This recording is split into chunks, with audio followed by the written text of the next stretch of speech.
Morning বন্ধুরা, তোমরা সব কেমন আছো? আশা করি তোমরা সব ভালো আছো। আমরা মোটামুটি ভালো আছি। তো দেখো, সকাল হয়ে গেছে, উঠেছি অনেকক্ষণ। তো উঠে প্রথমেই আজকে ঘুম ভাঙলো আমাদের পুরনো বাড়ি থেকে ফোন আসাতে। সেই ফোন আসাতেই ঘুমটা আজকে ভাঙলো। তো দেওর ফোন করেছিল যে আমাদের সেই পুরনো বাড়িতে মাছ ধরা হয়েছে পুকুরে, তো মাছ নিয়ে এসেছে। তো আমার ছেলেকে বললো একটু এগিয়ে যাওয়ার জন্য। তো তারপর ঘুম থেকে উঠে ও বাজারে একটু, মানে বাজার নয় ঠিক, আমাদের বাড়ির একটু দূরে একটু সেখানে বাজার আছে। তো সেখানে সে গিয়েছিলো মাছ বিক্রি করতে, আর বাবুও গিয়েছিলো সেখানে আনতে। তো তারপর দেখো, তারপর হচ্ছে যে গিয়ে আমি ঘরে সকালের সব কাজটা একটু বাসন টাসন সব ছিল, তো সেগুলো সব ধুয়ে নিয়েছি। তো ধুয়ে নিয়ে তারপর চলে এসেছি একদম ছাদে। তো দুদিন ধরে বৃষ্টির কারণে জামা কাপড় কাচা হচ্ছিলো কিন্তু শুকোয়নি। তো সেগুলোকে প্রথমে মিলে দিয়েছিলাম। তো মিলে টিলে দিয়ে তারপর আবার কম্বলগুলোকে রোদে দিলাম, কারণ কাল রাত থেকে যা ঠান্ডা পড়েছে, যে ঠান্ডার কারণে আমি মানে রাত্রে আমরা কেউ তিনজনে ঘুমোতেই পারছিলাম না। তো তারপর দেখো উনুনটায় লাতা দিয়ে দিচ্ছি, কারণ উনুনটা সেদিনকে বৃষ্টি হয়েছিল তো ওর মধ্যে চাপা ছিল, কিন্তু তারপরেও চাপার হওয়ার পরেও একটু একটু ভিজে গিয়েছিলো। তো সেই জন্য সেটাকে লেপে নিয়ে তারপর চলে এসেছি নিচে।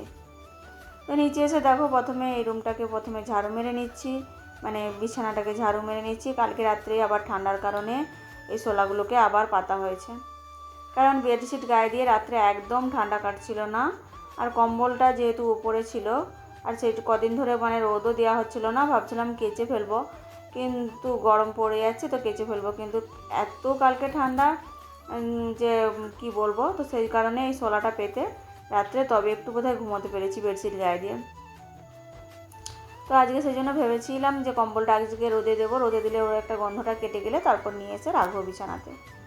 তো দেখো আজকেও কিন্তু প্রচণ্ডই ঠান্ডা লাগছে সকাল থেকেই, পাখা তো আজকে সকাল থেকেই চালানো হয়নি।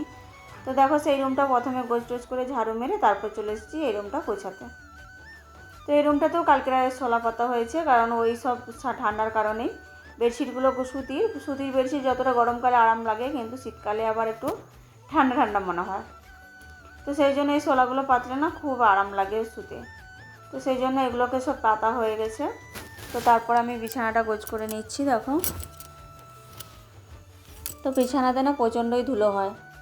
এত চারিদিকে পাপোশ পাতার পরেও কীভাবে যে এত ধুলো আসে তা মানে বোঝাও যায় না, আর বুঝতে মানে পারিও না। তো ধুলোগুলো একদম বালিগুলো ছোট্ট কোনা কোনা এইটুকুটুকু। এই সেদিন এই বিছানাটা রোদেও দেওয়া হয়েছিল, ঝাড়াও হয়েছিল, তারপরেও এত প্রচণ্ড ধুলো বেরোচ্ছে। তো সেই জন্য আমি চাদরটা যে গুঁজা ছিল সেটাকে আবার খুলে নিয়ে একবার ভালো করে ঝেড়ে নিচ্ছি, যে ধুলোগুলো যাতে একটু বেরিয়ে যায়। ধুলো তো কখনোই পুরো পরিষ্কার করা কারোর পক্ষে সম্ভব নয়, তবুও যতটা পারছি চেষ্টা করি। তো জানি না আজকে কেন এরকম হচ্ছে, যে সকাল থেকেই যেন মনে হচ্ছে যে এত কাজ আমি কিভাবে সারবো। যেই দিকটাই তাকাচ্ছি বাড়ির সেই দিকটাই যেন নোংরা লাগছে, মনে হচ্ছে যেন আমি বাড়িতে বোধহয় যে মানে দিন 15 বোধহয় থাকিনি, এরকম একটা লাগছে। হ্যাঁ, কিন্তু কী কারণে এরকম হয়েছে কে জানে। তো তারপর দেখো এত পরিমাণ ধুলো যে কি বলবো, মানে দুটো রুম ডাইনিংয়ের আর এই ধুলোতেই মানে ঘর ভর্তি। তো তারপর দেখো চলে এসেছি এই যে আলুগুলোর সে পুরোনো আলুগুলো ছিল সেগুলোর কল হয়ে গেছে। তো আলু কল পরিষ্কার করতে এসে দেখি যে অনেক আলু পচেছে। তো পচা আলুগুলোকে ফেলে দেবো বলে ভাবছি আর কি, যে সেগুলোকে পরিষ্কার করব। এত পরিমাণ যেই তোলা হয়ে গেছে, চিকে করে বেঁধে রেখেছি, তাও এত গন্ধ যে মনে হচ্ছে যেন আমার মাথাটা বোধহয় এক্ষুনি ঘুরে যাবে। তো দেখো সেই জন্য আমি ওখানে ডেটল দিলাম, ডেটলের গন্ধও পুরো মানে কিছুই নয়, এত পচা আলুর গন্ধ। তারপরে আবার দিলাম সেন্ট, তো সেন্টেও মানে কোনো কাজ হচ্ছিল না। তো এত গা বমি করছিল, মনে হয় যে আজ মানে কিছু একটা শরীরে যেন কষ্ট। কিন্তু কি করব, এটা তো আবার ফেলে রাখলে আমি রান্নাঘরে তো রান্নাই করতে পারবো না, এগুলোকে যতক্ষণ না পরিষ্কার করে ফেলে দিয়ে আসি। আর কেউ তো বাড়িতে নেই যে কাউকে এই কাজগুলো করতে বলবো। তো একার কাজ একাকে তো করতেই লাগবে। তো সেই জন্য দেখো বেশিরভাগ আমি আলুগুলোকে ফেলেই দিলাম।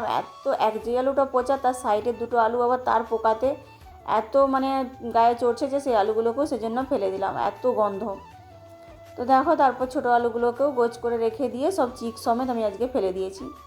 তো তারপর দেখো এই যে এই মাছগুলোই আমার দেওর দিয়ে গেছিলো, হচ্ছে যে এতে আছে মরলা আছে, চেলা আছে, আরও অনেক মানে পুঁটি আছে, অনেক রকম, বেশিরভাগ চেলা মাছই আছে।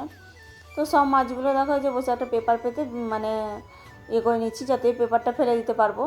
আর কলপারে যদি এটা ট্যাপগুলো গালা হয় তো প্রচণ্ড গন্ধ হবে। তো সেই জন্য মানে পেপার পেতে আমি মাছটা বেছে নিয়ে দেখো মাছগুলোকে ধুয়ে গোছ করে রেখে দিয়েছি। তারপর চলে এসেছি ঘর মুছতে। তো দেখো দুটো রুমও মোছা হয়ে গেছে, তো সেগুলো আর তোমাদের সাথে শেয়ার করা হয়নি, ভিডিওটাও লং হয়ে যাবে সেই জন্য। তো তারপর আমি আবার দেখো যে কিচেনটা মুছতে চলে এসেছি। তো কিচেনটারে মোছা হয়ে গেছে, তারপর একদম স্নান টান সেরে তো জামা কাপড়গুলোকে ভিজিয়ে রেখে দেখলাম যে প্রায় 1টা বাজতে চললো। তো সেই জন্য আগেই চলে এসেছি রান্না বসাতে। তো দেখো তারপর মোটরটা চালিয়ে দিয়েছি, কারণ দেখছি জল একদমই নেই, জল বিনা রান্না তো হবেই না। তো সেই জন্য এখন রান্না করার মতন 4-5টা বোতল তাড়াতাড়ি করে ভরে নিচ্ছি।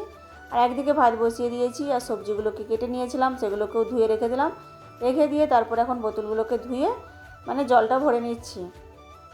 তারপর তো বেসিনে তো কোনো সময় বাসন নেই, এরকম খুব কমই হয়, 1-2টো বাসন প্রায় সব সময় থাকতেই, মানে এই পরিষ্কার করে রাখি আবার কোথা থেকে যে চলে আসে তার ঠিক নেই। তো বন্ধুরা এখন আমাদের রান্না বান্না হয়ে গেছে, অনেকটা আজকে বেলা হয়ে গেছে, কারণ এক্সট্রা কাজ করতে গেলেই যা অবস্থা হয় আর কি। তো আজকে রান্না হয়েছে যে ভাত, আর এই যে হয়েছে ডাঁটা দিয়ে, সয়াবিন দিয়ে, আলু দিয়ে, কুমড়ো দিয়ে একটা ঝোল, আর হচ্ছে যে এই যে হয়েছে আজকে আমাদের সেই পুরোনো বাড়িতে পুকুর আছে আমাদের নিজস্ব, সেই পুকুরে ধরা হয়েছিল মাছ। তো এই মাছের হয়েছে সর্ষে বাটা দিয়ে ঝাল, আর এই যে হয়েছে নিম পাতা ভাজা আলু পাতা দিয়ে মাখানো হলো।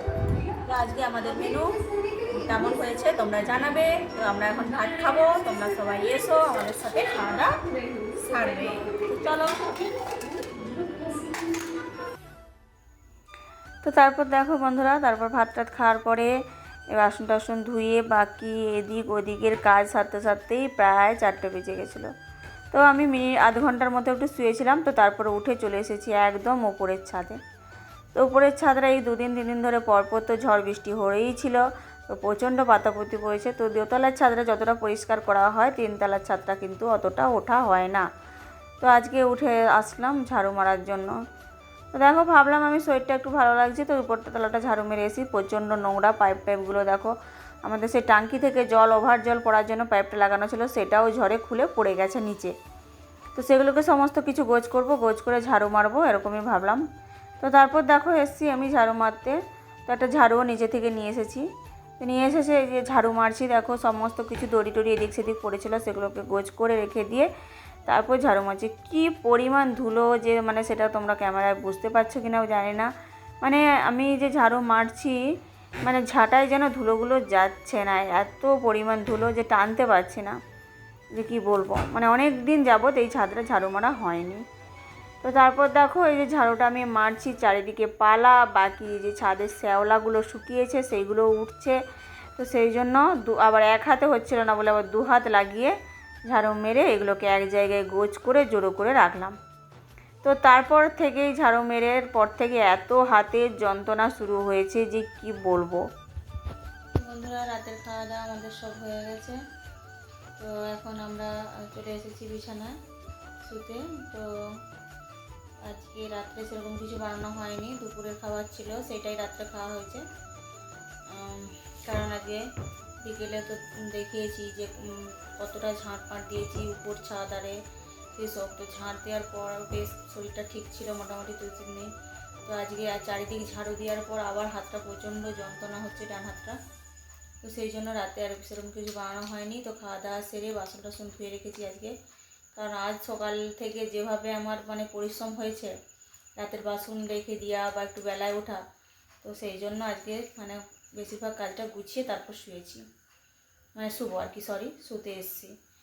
তো একবারে মোটর চালিয়ে জল টলও ভরে রেখেছি, কারণ আজকে মানে জল অনেকটাই খরচা হয়ে গেছিলো। আর ভাবলাম যদি রাত্রে আবার ঝড় বৃষ্টি হয় তো তখন তো আবার মানে বোতল সব খালি ছিল প্রায়, তো সেই জন্য জলটাও ভরে নিয়ে তারপরে এসেছি বিছানাতে। তো চলো আজকের মতো ভিডিওটা এখানেই শেষ করছি, কালকে আবার আসবো নতুন একটি ভিডিও নিয়ে। তো ততক্ষণ সবাই ভালো থেকো, সুস্থ থেকো এবং সাবধানে থেকো। আর আমার ভিডিও যদি তোমাদের ভালো লেগে থাকে তো অবশ্যই আমার চ্যানেলটিকে লাইক, শেয়ার, কমেন্ট এবং সাবস্ক্রাইব করো, আর একটু আমার পাশে থেকো। তো গুড নাইট, হরে কৃষ্ণ।